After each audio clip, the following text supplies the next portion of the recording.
आज का जो हमारा टॉपिक है वो change in profit sharing ratio का पार्ट नंबर 2 है। पार्ट नंबर 2 में आपने सीखा था कि सैक्रिफाइसिंग रेशियो और गेनिंग रेशियो कैसे कैलकुलेट करते हैं और अकाउंटिंग ट्रीटमेंट ऑफ गुडविल भी हमने किया था। तो दो टॉपिक किए थे फर्स्ट पार्ट में, sacrificing and gaining ratio and treatment of goodwill. Sacrificing ratio का फॉर्मूला होता था old ratio minus new ratio and gaining ratio का फॉर्मूला होता था new ratio minus old ratio. उसके साथ हमने अकाउंटिंग ट्रीटमेंट ऑफ गुडविल भी किया था, जिसमें आपकी जो एंट्री थी वो थी gaining partners capital account debit to sacrificing partners.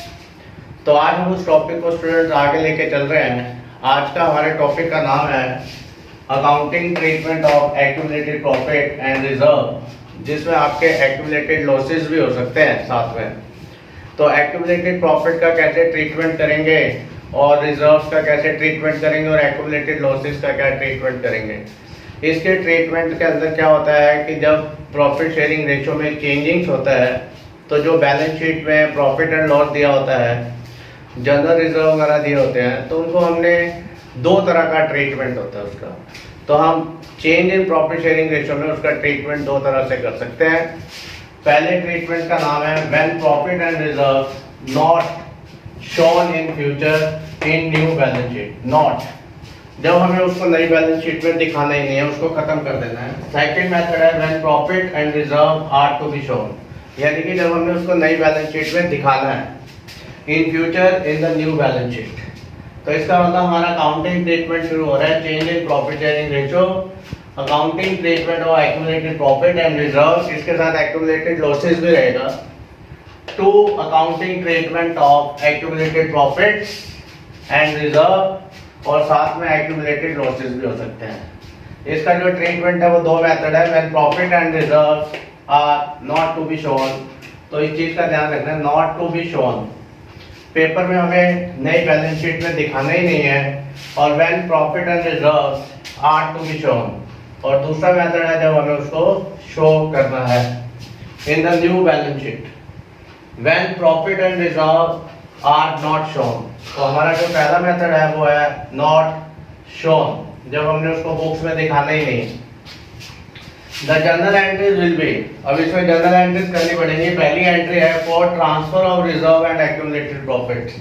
Profits के स्टूडेंट आप जानते हैं रिजर्व्स के क्रेडिट बैलेंस होते हैं, उनको खत्म करना हो तो आपको डेबिट करना होगा, क्रेडिट को फिनिश करना हो तो debit. General reserve account debit, profit and loss account debit, workman compensation reserve account debit, जो भी हम आगे डिटेल में इसको डिस्कस भी करेंगे। तो मैंने इसके साथ 3 पॉइंट डाल दिए हैं, इसको मतलब आगे हम डिटेल में इसके ऊपर केसेस हैं तो उनको आपको वहाँ डिस्कस कर दिया जाएगा। Investment fluctuation reserve account debit, to partners capital और current account. Partners capital account या करंट अकाउंट दोनों में से कोई एक वर्ड आएगा। अगर कैपिटल आपकी फ्लक्चुएटिंग है तो कैपिटल आएगा, अगर कैपिटल आपकी फिक्स है तो करंट अकाउंट आएगा। और ये चीज हमेशा ध्यान रखना, कौन सी रेशियो में करेंगे, ओल्ड रेशियो के अंदर प्रॉफिट के क्रेडिट बैलेंस होते हैं, उनको खत्म करना हो तो डेबिट, और हमेशा कौन सी रेशियो में, ओल्ड रेशियो। ओके स्टूडेंट्स, अगर हमें यहाँ पर लॉस दे रखा होगा बैलेंस शीट में और जो लॉस होता है वो एसेट साइड पे दे रखा होगा for transfer of accumulated losses, losses as you know that already कि उसके डेबिट बैलेंस होते हैं, लॉसेस के डेबिट बैलेंस होते हैं, these are shown in the asset side। For example, profit and loss account, advertisement, suspense account। advertisement, suspense account जो होता है वो deferred revenue nature होता है। आपने 11th क्लास में भी पढ़ा हुआ है। deferred revenue nature expenditure वो होते हैं जो ना तो आपके tangible होते हैं ना ही intangible होते हैं, लेकिन जिनका बेनिफिट 1 साल से ज़्यादा समय के लिए मिलता है, जैसे कि large expenditure on advertisement। तो एडवर्टीजमेंट सस्पेंस अकाउंट जो होता है वो डेफर्ड रिवेन्यू नेचर एक्सपेंडिचर के अंडर आता है। और ये लॉस होता है, प्रॉफिट एंड लॉस अकाउंट भी लॉस होता है, अगर वो एसेट साइड पे दे रखा हो तो लॉस के डेबिट बैलेंस होते हैं, उनको खत्म करना हो तो क्रेडिट करते हैं। तो पार्टनर्स कैपिटल और current account debit to profit and loss account to deferred revenue expenditure. Deferred revenue expenditure का एग्जांपल भी होता है, वो अभी अभी मैंने आपको बताया, एडवर्टीजमेंट सस्पेंस अकाउंट। तो अगर डेफर्ड ना लिखा हो तो उसकी जगह ये भी आ सकता है, टू एडवर्टीजमेंट सस्पेंस अकाउंट। और पार्टनर्स को इससे नुकसान होगा तो पार्टनर्स को डेबिट करेंगे क्योंकि उनकी कैपिटल कम हो जाएगी, और अगर कैपिटल फिक्स है तो आपका करंट अकाउंट बढ़ाएगा। अब कुछ इंपॉर्टेंट पॉइंट है स्टूडेंट जो चैप्टर में हमेशा ध्यान रखिएगा। इंपॉर्टेंट पॉइंट है, reserve accumulated profit losses should always be distributed even if question is silent. अगर क्वेश्चन में कुछ नहीं बताया कि कौन सा मेथड लगेगा, टू बी शोन और नॉट टू बी शोन, तो आपको हमेशा ध्यान रखना है कि जनरल रिजर्व वगैरह को बांट देना, प्रॉफिट को बांट देना। Machinery replacement fund is in the nature of accumulated depreciation. ये एक्यूमुलेटेड डेप्रिसिएशन होता है मशीनरी रिप्लेसमेंट जो फंड होता है, तो इसको आपने डिस्ट्रीब्यूट नहीं करना है। So it is not distributed among the partner. इसको एज इट ऐसे का ऐसे ही पड़ा रहने देना, उसको छेड़ना नहीं।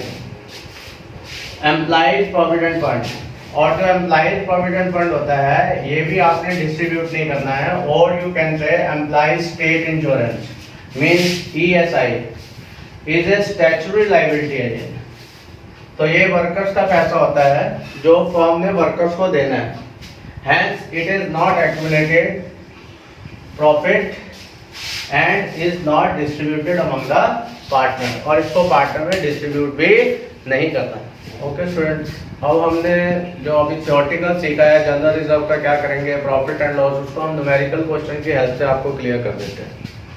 A and B are partners sharing profit and losses in the ratio of 3:2। ये इनकी ओल्ड रेशो है 3:2।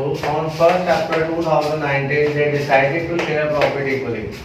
बाद में इन्होंने अपनी जो प्रॉफिट शेयरिंग रेशो है वो इक्वल कर दिया है।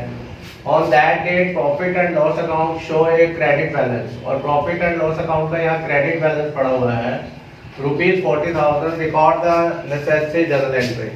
जैसे अभी मैंने आपको बता ही दिया है कि प्रॉफिट एंड लॉस अकाउंट के क्रेडिट बैलेंस होते हैं, तो उनको अगर खत्म करना है, उनको वहां से हटाना है, तो उसको आपको डेबिट करना होगा और पार्टनर्स को क्रेडिट करना होगा। तो प्रॉफिट के क्रेडिट बैलेंस होते हैं, जिनके क्रेडिट बैलेंस हो उनको खत्म करना हो तो उनको डेबिट कर दो और पार्टनर्स को क्रेडिट कर दो। तो स्टूडेंट्स का सोल्यूशन हमेशा ऑड रेशो में करना है। तो profit and loss account debit 40,000 रुपये आपको दिए हुए हैं, दैट इज ₹40,000। और आपके जो पार्टनर्स हैं वो A एंड B हैं, इनको ओल्ड रेशो में बांट देंगे। To A capital account, to B capital account. हमेशा कौन से रेशो में बांटेंगे, 3:2 में, जो ओल्ड रेशो दे रखी होगी। तो 40,000 रुपये को हम बांट देंगे। तो 40,000 रुपये को अगर हम डिस्ट्रीब्यूट करेंगे तो 40,000 इंटू 3/5 और 40,000 इंटू 2/5, तो वो आपका 24,000 एंड 16,000 हो जाएगा। तो 24 and 16, 40,000 into 3/5, that is the old ratio, 24,000, 16,000, being the balance in profit and loss account, transferred to capital account or partner in the old ratio। Always old ratio, ध्यान रखिएगा, new ratio को use नहीं करना है। Next question, R, S and M are partners sharing profit in the ratio of 3:1। तो ये जो 3:1 है, ये की old ratio है students. From 1st April they decided to share future profit in the ratio of 2:1, 2:1। तो इस रेशियो को आपने बिल्कुल भी यूज नहीं करना है। On that date their books show a credit balance 80,000 in profit and loss account and a balance of ₹40,000 in general reserve। तो यहाँ पर आपके प्रॉफिट में भी पड़े हुए हैं और जनरल रिजर्व में भी, दोनों का नेचर सेम है, दोनों के क्रेडिट बैलेंस है, यानी कि दोनों प्रॉफिट है। Record the necessary journal entry, आपको एक ही एंट्री पास करनी है क्योंकि दोनों का नेचर क्रेडिट है। तो दोनों को खत्म करना है, क्रेडिट वाली चीजों को खत्म करना हो तो उसको डेबिट कर देंगे। Profit and loss account debit, general reserve account debit, to R, to S capital, to M capital account. Partners को फायदा होगा हमेशा ओल्ड रेशो में, तो आपको ये वाली रेशियो इस्तेमाल करनी है, ओल्ड रेशियो 3:1। और आपके पास प्रॉफिट में 80,000 है, जनरल रिजर्व में 40,000 है। Profit and loss account debit 80,000, general reserve 40,000, to R, to S, to M। 80,000 plus 40,000 1,20,000। तो 80 प्लस 40 को आप ऐड कर देंगे तो वो आपके पास 1,20,000 हो जाएगा। और 20,000 को आपने 3:1 की रेशियो में डिस्ट्रीब्यूट कर देंगे, वो 60,000, 40,000 और 20,000।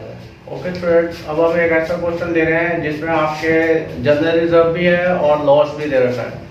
तो जनरल रिजर्व की हम अलग एंट्री करेंगे और लॉस की एंट्री अलग करेंगे, क्योंकि जो जनरल रिजर्व है उसके क्रेडिट बैलेंस होते हैं और जो प्रॉफिट एंड लॉस अकाउंट जिसके डेबिट बैलेंस है, अगर प्रॉफिट एंड लॉस अकाउंट के डेबिट बैलेंस होंगे तो वो लॉस होगा, और लॉस के डेबिट बैलेंस होते हैं उसको खत्म करने के लिए क्रेडिट करना पड़ेगा।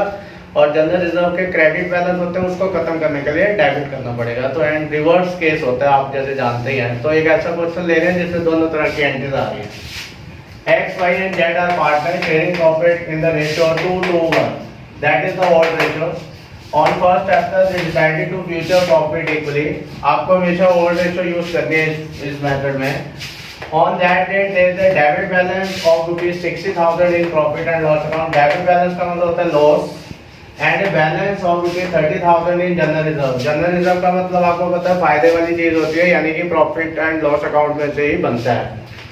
और लिखा भी हुआ है partner do not want to show the balance of profit and loss account and general reserve in the new balance sheet. वो चाहते नहीं है कि वो नई बैलेंस शीट में उसको दिखाएं, तो इसका मतलब उनको खत्म करना है। Record the entries. अब एक आपका डेबिट बैलेंस है, एक आपका क्रेडिट बैलेंस है, दोनों की एंट्री अलग अलग होगी, एक एंट्री में दोनों नहीं हो सकती है।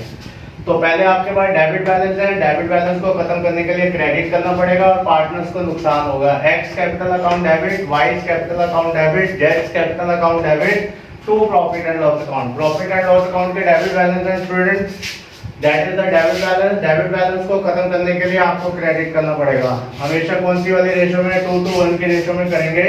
आपके पास 60,000 दे रखा हुआ है और 60,000 रुपए जो है इसको आपने 2:1 की रेशो में खत्म कर देंगे। तो 2:1 की रेशो में खत्म करेंगे तो 12,000 पार्टनर्स को लॉस होगा, पार्टनर्स को डेबिट करेंगे। अब आते हैं जनरल रिजर्व। जनरल रिजर्व के 30,000 दिए हुए हैं। जनरल रिजर्व के क्रेडिट बैलेंस होते हैं, इसको खत्म करना हो तो डेबिट करेंगे। तो general reserve account debit to X capital to Y capital to Z capital. General reserve में आपको 30,000 दिए हुए हैं जो कि ये डेबिट है, ये क्रेडिट साइड है। जनरल रिजर्व को खत्म कर देंगे to X to Y to Z. और ये जो 30,000 दिए होंगे हमेशा ओल्ड रेशो में 2:1, तो इसको हम कर देंगे 12,000, 12,000, 12,000, 12,000 एंड 6,000। Right, okay student. अब हमारा जो टॉपिक है वो बहुत ही इंपॉर्टेंट है। उस टॉपिक का नाम है workman compensation reserve. Workman compensation reserve जो है वो फर्म के प्रॉफिट में से बनाया जाता है toward the liabilities against workers. जैसे किसी वर्कर्स को कोई एक्सीडेंट हो सकता है फैक्ट्री में, तो उस वर्कर्स को हम उस प्रॉफिट में से जो WCR बनाते हैं, वर्कमैन कंपनसेशन रिजर्व बना के रखते हैं कि कभी भी कोई ऐसी लायबिलिटी हो सकती है, किसी वर्कर्स को कोई इंजर्ड हो सकता है, तो हम उसमें से उसको पैसा निकाल कर दे सकते हैं और जिससे कि फर्म की फाइनेंशियल पोजीशन पे बैड इफेक्ट नहीं पड़ेगा। तो किसी वर्कर्स को चोट लगती है तो वो फर्म में अपना क्लेम रिकॉर्ड करवा सकते हैं और फर्म उसको पे करेगी। तो उसके लिए हम फ्यूचर के लिए WCR बनाकर चलते हैं पहले से, कि ऐसी कोई अगर घटना हो जाती है ऐसा कोई, तो वो फर्म के ऊपर कोई फाइनेंशियल बर्डन ना हो, तो वो जो हमने प्रॉफिट में से WCR बना के रखा हुआ है वो हम इजीली वर्कर्स को पे कर सकते हैं। तो उसके ऊपर हमारे पास डिफरेंट सिचुएशंस हो सकती हैं WCR के ऊपर, वर्कमैन कंपनसेशन रिजर्व के ऊपर। ऐसा भी हो सकता है कि किसी वर्कर्स को कोई चोट ही ना लगे, कोई इंजर्ड ही ना हो, कोई क्लेम ही ना हो, तो जो आपके पास WCR होगा वो हम वर्कर पार्टनर्स में बांट देते हैं। मान लीजिए कि हमारे पास WCR 4 लाख रुपए का बना हुआ है और उस साल किसी वर्कर्स को कोई इंजर्ड ही नहीं हुआ, कोई चोट ही नहीं लगी, तो जो WCR बना हुआ है वो हम पार्टनर्स में बांट देंगे। WCR account debit to old partners capital in old ratio. तो हम वो पार्टनर्स में बांट देंगे ओल्ड रेशो में, WCR account debit to partners capital account in old ratio. Workman compensation reserve treatment case number 1, nothing is mentioned and no liability is expected to arise. कोई liability नहीं आई है और आपका WCR बना के रखा हुआ था, तो वो पार्टनर्स आपस में डिस्ट्रीब्यूट कर लेंगे क्योंकि कोई क्लेम ही नहीं हुआ। तो उसकी एंट्री हो जाएगी workman compensation reserve account debit, क्योंकि वर्कमैन कंपनसेशन लायबिलिटीज में पड़ा होगा और जो लायबिलिटी में पड़ा होता है उसके क्रेडिट बैलेंस होते हैं, उसको खत्म करना हो तो डेबिट कर देंगे। तो workman compensation reserve account debit to partners capital account और current account always in old ratio. ये चीज ध्यान रखना, ओल्ड रेशो में बढ़ेगा ये। कोई क्लेम ही नहीं हुआ, नो क्लेम, इसका मतलब यह है नो क्लेम। तो कोई क्लेम ही नहीं हुआ, किसी वर्कर्स को कोई चोट ही नहीं लगी, तो सारे का सारा पार्टनर्स में बांट लेंगे। सेकंड केस है if there is liability, yes कोई क्लेम है and liability is less than WCR। मान लेते हैं कि WCR जो आपके पास है, WCR जो है, ठीक है, वो आपका बड़ा है और जो लायबिलिटी है वो छोटी है। WCR मान लीजिए 4 लाख है और यहाँ पे जो आपकी लाइबिलिटीज है वो फॉर एग्जाम्पल 3 लाख की है, तो यहाँ बैलेंस बच गया आपके पास 1 लाख। तो जो बैलेंस 1 लाख रुपए बच गया है वो हम पार्टनर में डिस्ट्रीब्यूट कर देंगे, ओल्ड रेशो में है। तो आपके पास WCR है 4 लाख, तो वर्कमैन कॉम्पेंसेशन यहाँ पे 4 लाख आ जाएगा। टू प्रोविजन और WCR क्लेम, तो जो क्लेम हुआ है, जो लाइबिलिटी हुई है वो 3 लाख की हुई है, वो इधर आ जाएगी। और जो बैलेंस 1 लाख बच गए वो हम पार्टनर में डिस्ट्रीब्यूट कर देंगे ओल्ड रेशो में। ऊपर वाला जो केस था उसमें ये था कि आपके पास WCR तो है 4 लाख रुपए, WCR 4 लाख है आपके पास, लेकिन लाइबिलिटी 0 है। तो लाइबिलिटी 0 हो गया तो बैलेंस कितना हो गया आपके पास? तो बैलेंस ऊपर वाले केस में 4 लाख रुपए हो गया आपके पास। तो यहाँ पूरे का पूरा पार्टनर्स बांट लेंगे। पहले वाले केस में पूरे के पूरे 4 लाख रुपए पार्टनर्स बांट लेंगे, दूसरे वाले केस में 1 लाख रुपए बांटेंगे, क्योंकि यहाँ पे जो लाइबिलिटी है वो लेस देन WCR है। थर्ड केस पे आते हैं, इफ देयर इज लाइबिलिटी, इसमें भी लाइबिलिटी है but liability is equal to WCR।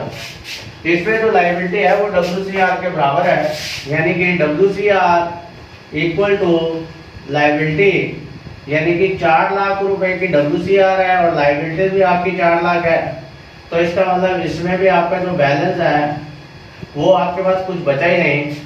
तो बैलेंस जब कुछ बचेगा ही नहीं इसमें, तो पार्टनर्स को भी कुछ नहीं मिलेगा। तो एंट्री हो जाएगी WCR account debit to provision for WCR। तो स्टूडेंट हमेशा इसको ओल्ड रेशो में बांटना है, अगर पार्टनर्स में बढ़ेगा, लेकिन यहाँ WCR और लाइबिलिटी बराबर है, बैलेंस कुछ है ही नहीं, तो यहाँ पे भी 4 लाख आ गए, यहाँ पे भी 4 लाख। ओके स्टूडेंट्स, अब हम फोर्थ केस भी देख लेते हैं, case number D, when there is a liability. Liability का मतलब है कि यहाँ पर क्लेम है and liability more than WCR। तो इसका मतलब इस बार जो आपका क्लेम है, क्लेम मीन जो लाइबिलिटीज है, क्लेम जो है वो आपका ज्यादा है और WCR आपके पास कम है, यानी कि जो वर्कर्स को चोट लगी है, जो इंजर्ड हुआ है, उसको जो आप कंपनसेशन दे रहे हैं वो ज्यादा दे रहे हैं। फॉर एग्जाम्पल आपका WCR 4 लाख है और वर्कर्स जो आप पे क्लेम कर रहे हैं वो 5 लाख रुपीज का कर रहा है, तो 1 लाख ज्यादा कर रहा है आपको। तो फर्म को इसमें 4 लाख तो वो देगी, 1 लाख और देना पड़ेगा, तो उसको हम रिवैल्यूएशन अकाउंट में डाल देते हैं, जिसका टॉपिक आगे हम डिटेल में डिस्कस करेंगे। अगर आपको लॉस होता है तो रिवैल्यूएशन को डेबिट करना आपने। रिवैल्यूएशन जो है अभी हम आगे टॉपिक करेंगे, revaluation of assets and reassessment of liabilities. तो उससे पहले ये टॉपिक यहाँ आ गया है, तो मैं आपको बता दूं कि जब आपको लॉस होगा तो आप रिवैल्यूएशन को डेबिट करेंगे और जब आपको बेनिफिट होगा तो आप रिवैल्यूएशन को क्रेडिट करेंगे, और रिवैल्यूएशन अकाउंट भी आपको आगे जाकर बनाना सिखाएंगे।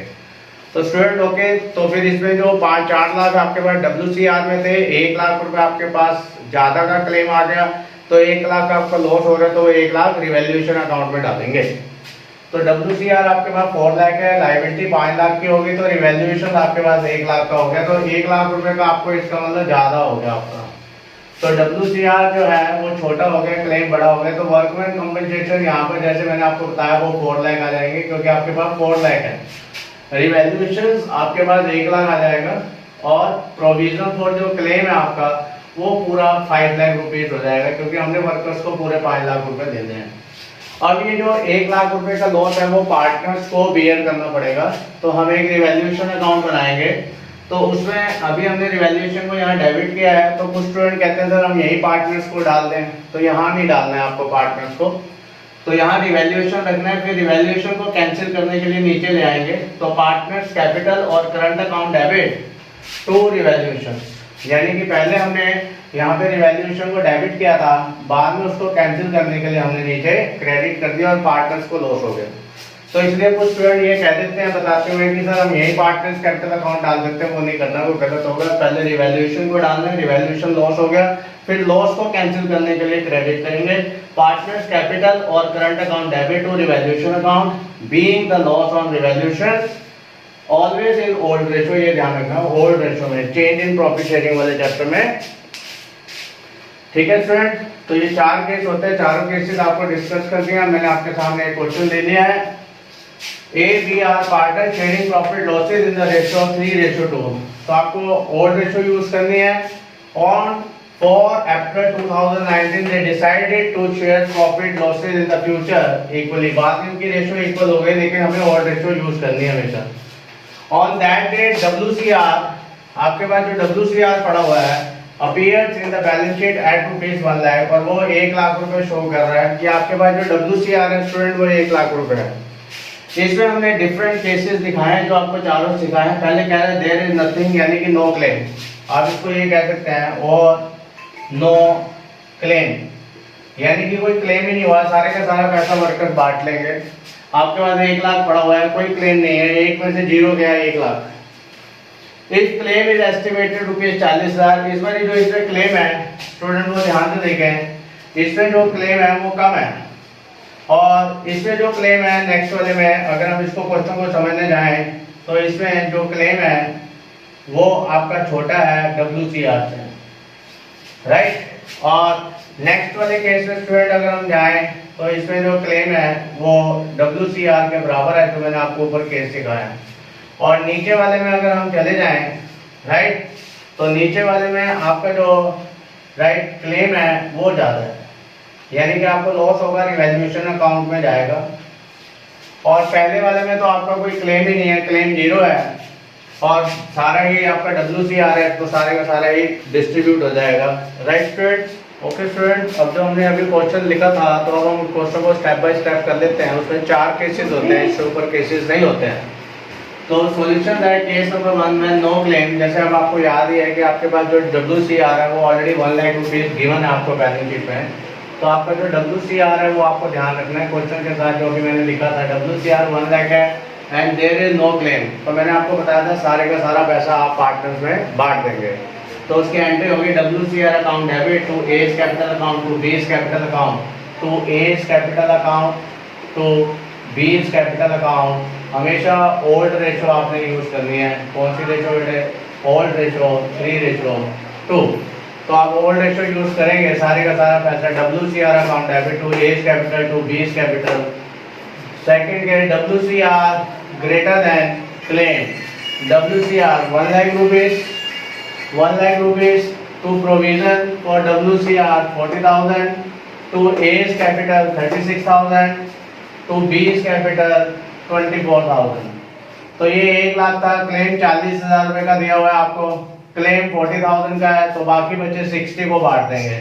तो बैलेंस हो गया 1 लाख, 40,000 माइनस करेंगे 60,000, तो A equal to 60,000 into 3/5 36,000, B 60,000 into 2/5 24,000। Third case WCR equal to claim. WCR भी 1 लाख है, क्लेम भी 1 लाख है, तो WCR account debit to provision for WCR।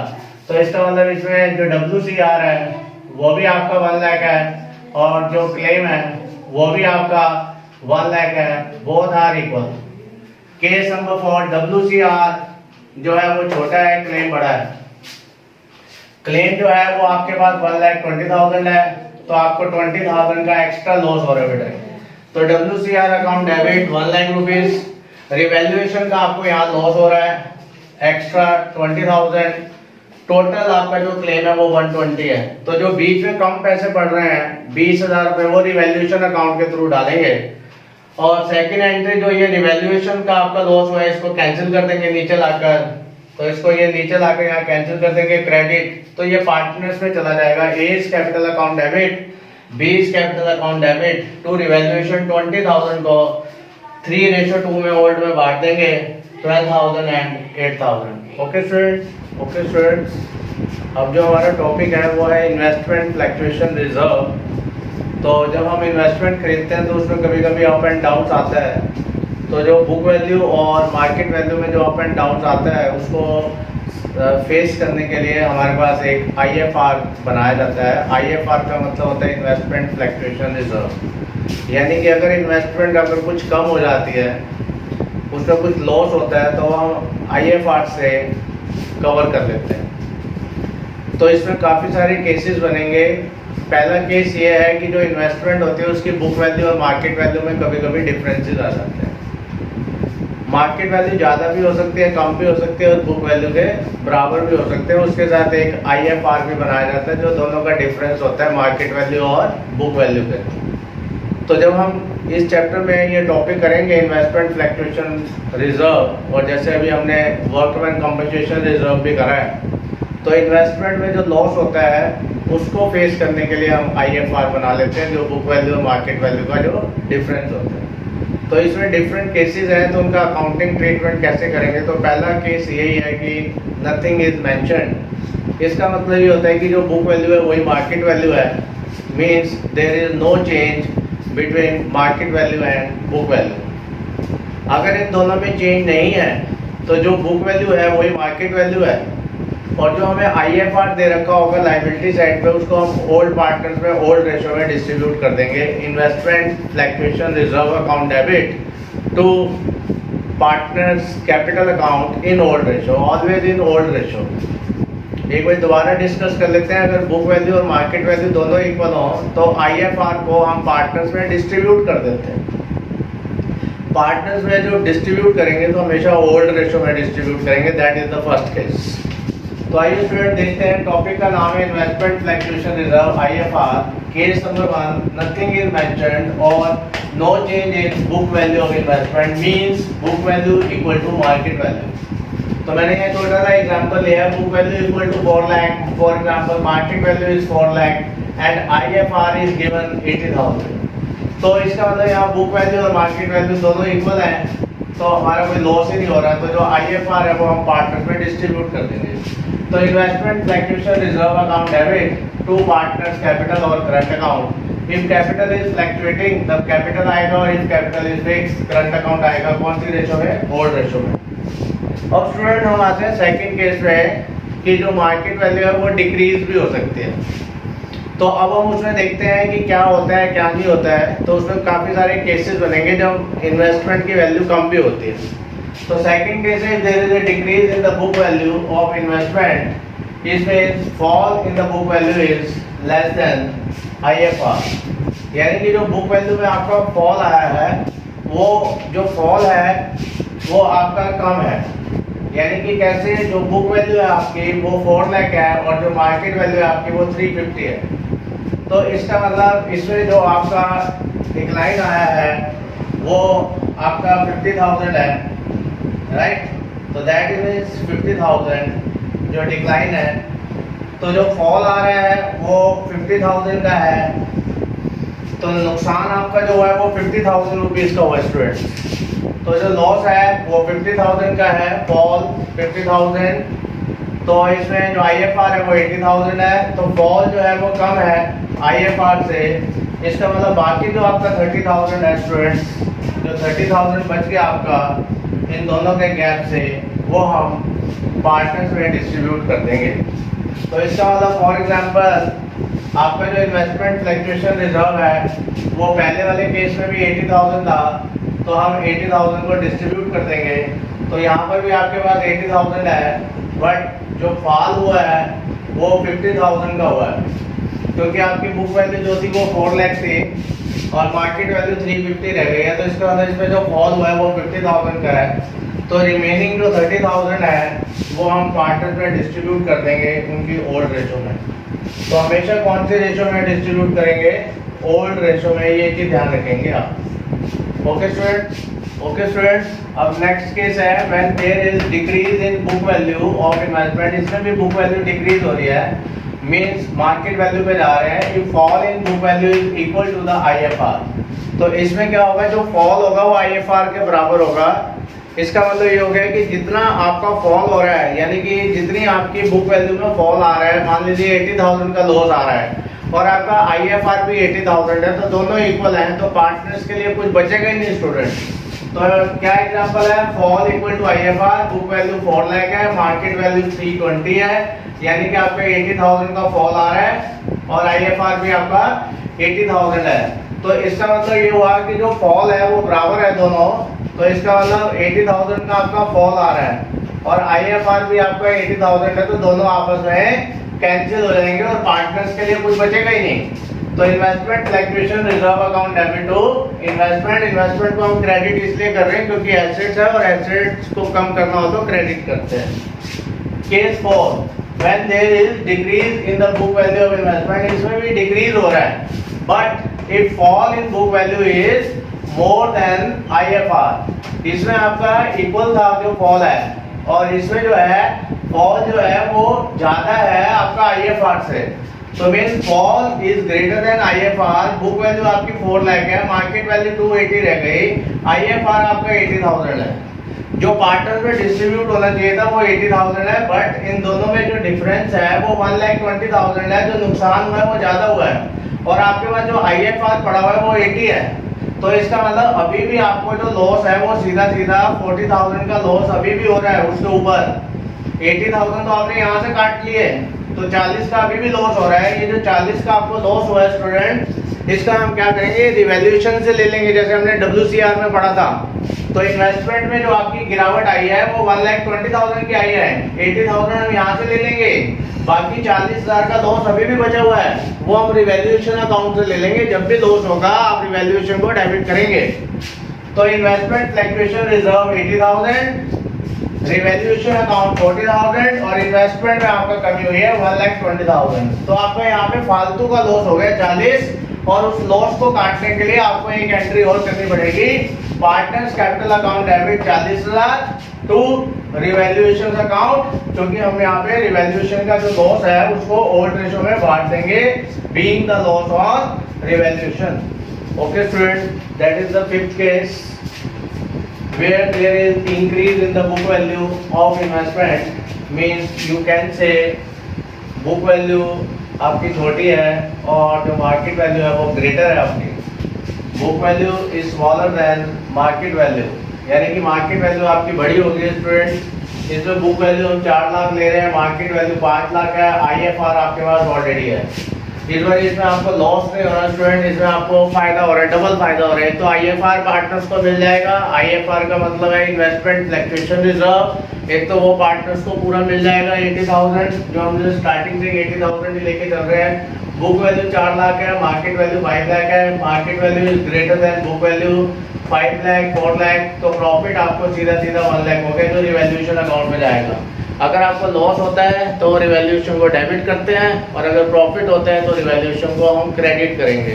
तो इस बार पार्टनर्स को डबल बेनिफिट है। एक तो 80,000 IFR वाला पूरे का पूरा पार्टनर्स को दे दो, फिर उसकी एंट्री होगी investment fluctuation reserve account debit to partners capital account 80,000 जो ये है पूरे का पूरा पार्टनर्स में चला जाएगा, being IFR distributed in old ratio. Second point, investment की वैल्यू बढ़ रही है। एज यू नो, अगर हम एसेट्स की वैल्यू को बढ़ाते हैं तो उसको डेबिट करते हैं, तो इन्वेस्टमेंट यहाँ 1 लाख से बढ़ रही है, investment account debit to revaluation account 1 lakh being investment increase by ₹1 lakh. तो अगर इन्वेस्टमेंट बढ़ रही है तो वो डेबिट होगी, और फायदा हो रहा है तो रिवैल्यूएशन को क्रेडिट करेंगे।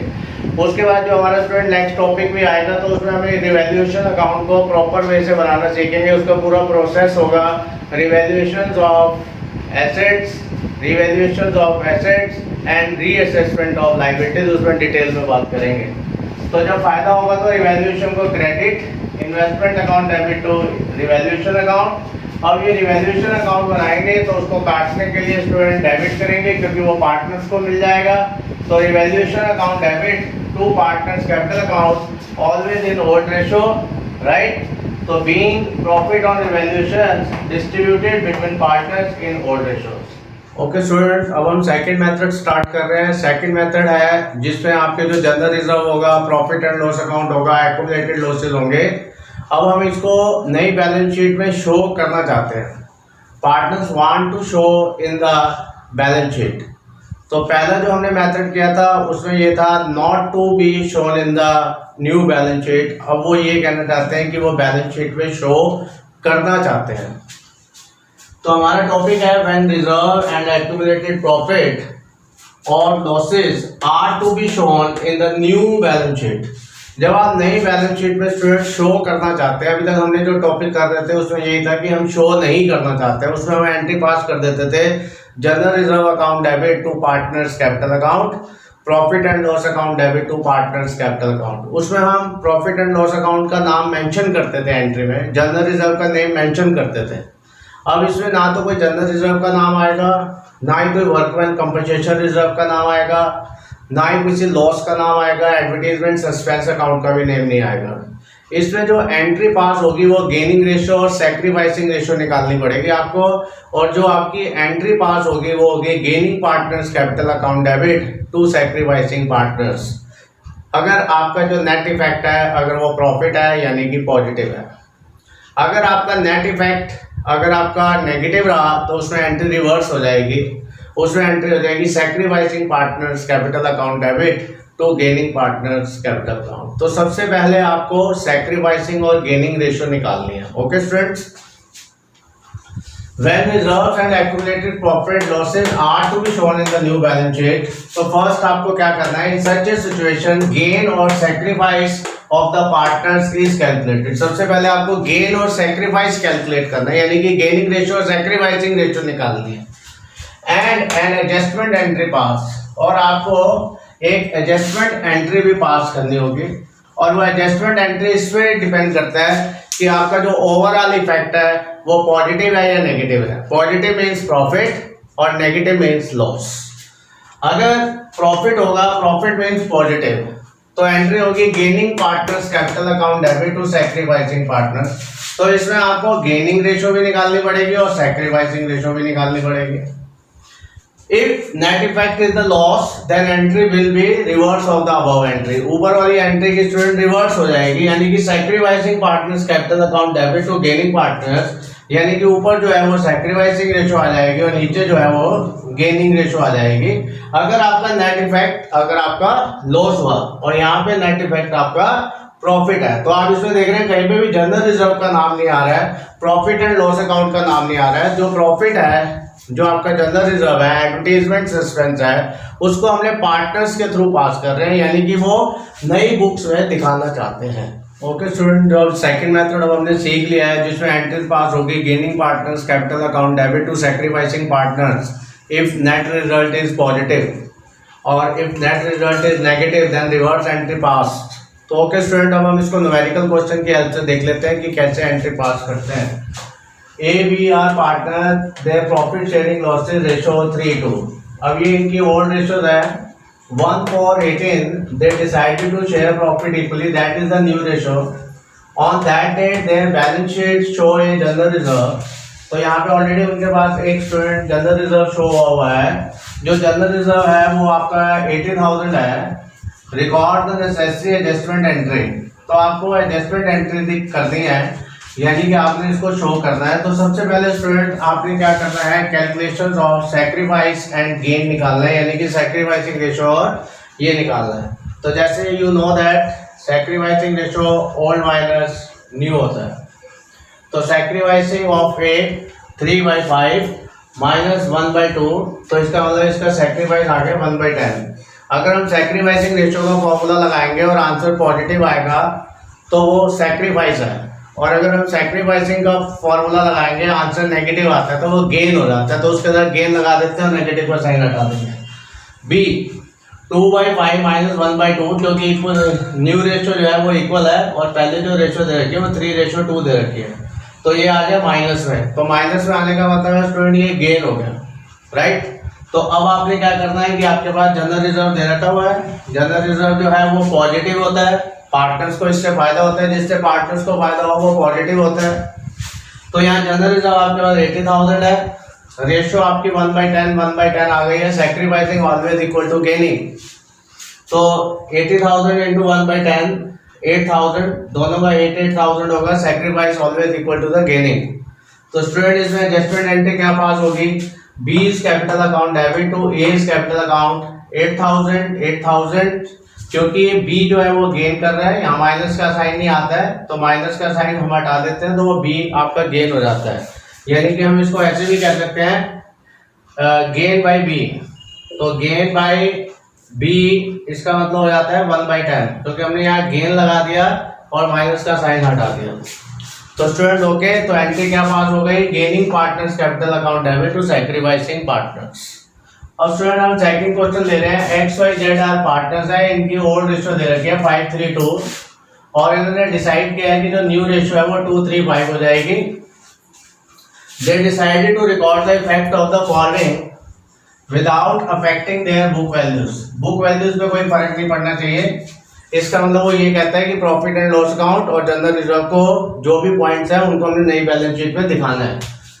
प्रॉफिट एंड लॉस के क्रेडिट है, क्रेडिट का मतलब होता है कि वो प्रॉफिट है, और अगर यहाँ क्रेडिट नहीं भी लिखा होगा तो स्टूडेंट तब भी इसका ये मतलब है कि वो प्रॉफिट ही है, और अगर प्रॉफिट एंड लॉस अकाउंट के साथ डेबिट लिखा होगा तो उसका मतलब वो लॉस होता है। तो यहाँ पे प्रॉफिट एंड लॉस अकाउंट है, ध्यान से देखें, क्रेडिट लिखा हुआ है 24,000, ये प्रॉफिट है। ये एडवर्टीजमेंट सस्पेंस अकाउंट है, एडवर्टीजमेंट सस्पेंस अकाउंट ये लॉस होता है, एसेट साइड में गिवन होता है, that is 12,000 advertisement suspense account. Pass the necessary adjustment entry, यानी कि आपको एडजस्टिंग एंट्री पास करनी है एक ही। तो स्टूडेंट सबसे पहले वही है, आपको सैक्रिफाइस निकालना पड़ेगा। सैक्रिफाइस आपको मालूम है old ratio minus new ratio. Old ratio आपकी है 5/10, न्यू रेशो है 2/10। तो 5/10 में से 2/10 करेंगे तो 3/10, पॉजिटिव है तो सैक्रिफाइस। y का शेयर ओल्ड है 3/10, न्यू भी 3/10 है, तो 3/10 में से 3/10 गया तो ये 0/10 हो गया। 0/10 का मतलब है neither gain not sacrifice, neither gain not sacrifice, इसको ना तो कोई फायदा हुआ है ना ही नुकसान हुआ है। जेड का ओल्ड शेयर है 2/10 माइनस 5/10, तो इसका मतलब इसका नेगेटिव आ गया, तो नेगेटिव आने का मतलब है कि जेड गेन कर रहा है। अब ये आपने सैक्रिफाइसिंग और गेनिंग रेशियो निकाल दी, sacrificing and gaining always equal. अब आपको नेट इफेक्ट निकालना है स्टूडेंट, नेट इफेक्ट ऑफ जितने पॉइंट भी आपको दे रखे होंगे प्रॉफिट एंड लॉस। तो जैसे हमारा प्रॉफिट एंड लॉस अकाउंट है, ये प्रॉफिट है 24,000, इनको आपस में प्लस माइनस कर लेंगे, और ये एडवर्टीजमेंट सस्पेंस अकाउंट है 12,000, तो एडवर्टीजमेंट सस्पेंस अकाउंट लॉस होता है, इसलिए मैंने ब्रैकेट लगा दिए। जैसे आप जानते हैं ब्रैकेट का मतलब नेगेटिव होता है। 24 में से 12 माइनस करेंगे 12 नेट इफेक्ट, और नेट इफेक्ट जो आपका है वो पॉजिटिव आया। पॉजिटिव का मतलब यह है कि आपका ये प्रॉफिट है, ये नेगेटिव भी आ सकता है जो हम अगले क्वेश्चन में आपको समझाएंगे। अब हम करेंगे 12,000 इंटू 3/10, क्योंकि यहाँ पे x और z का दोनों का 3/10 है, तो 12,000 इंटू 3/10 3600। तो ऑलवेज एंट्री सेम रहेगी, gaining partners capital account debit to sacrificing partner. Rule is the fix, gaining partner to sacrificing partner if result is positive. Okay students, अब जो हम सिचुएशन ले रहे हैं उसमें ऐसी सिचुएशन ले रहे हैं कि प्रॉफिट गिवन नहीं होगा आपको, इस टाइम लॉस गिवन होगा आपको। Profit and loss account debit balance, profit and loss account के डेबिट बैलेंस का मतलब होता है loss, loss mean negative result.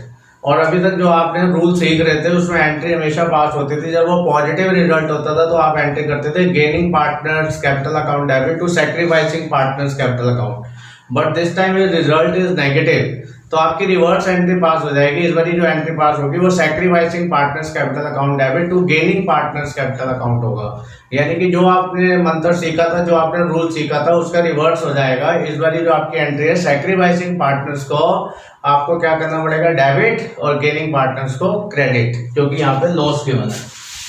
A and B are partner, profit sharing ratio 2:1 है। On first chapter 19 को they decided to share profit losses equally, यानी equally means 1:1.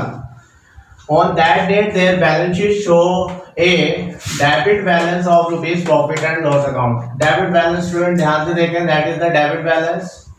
Debit balance means loss.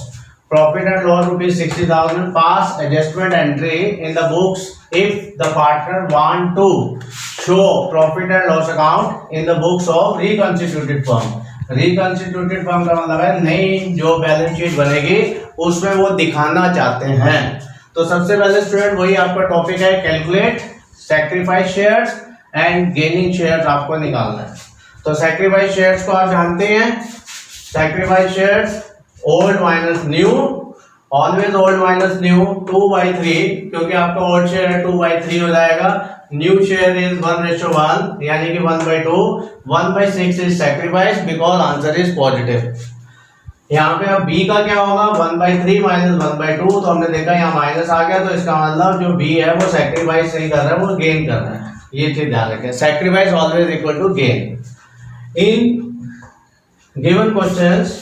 अब जो हमारे पास यहाँ गिवन क्वेश्चंस है students, तो उसमें अब हमने क्या करना है, जो हमारे पास गिवन क्वेश्चंस है ये जो हमें दिया हुआ है उसमें अब आपका क्या होगा, उसमें आपको लॉस गिवन है, यानी कि प्रॉफिट नहीं है लॉस है। तो profit and loss account debit balance है इज टू बी एडजस्टेड ₹60,000। तो उसको कैसे किया जाएगा? सबसे पहले आपने सैक्रिफाइस निकालना है, उसके बाद आपने गेन निकालना है। जैसे आप निकालते हैं 60,000 into 1/6, 60,000 into 1/6 that is 10,000।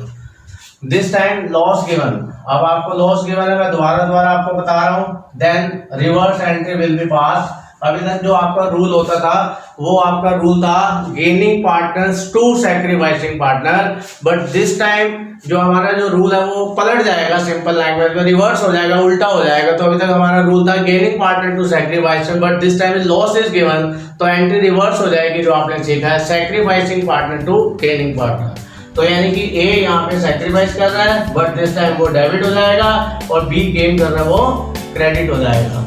Okay students.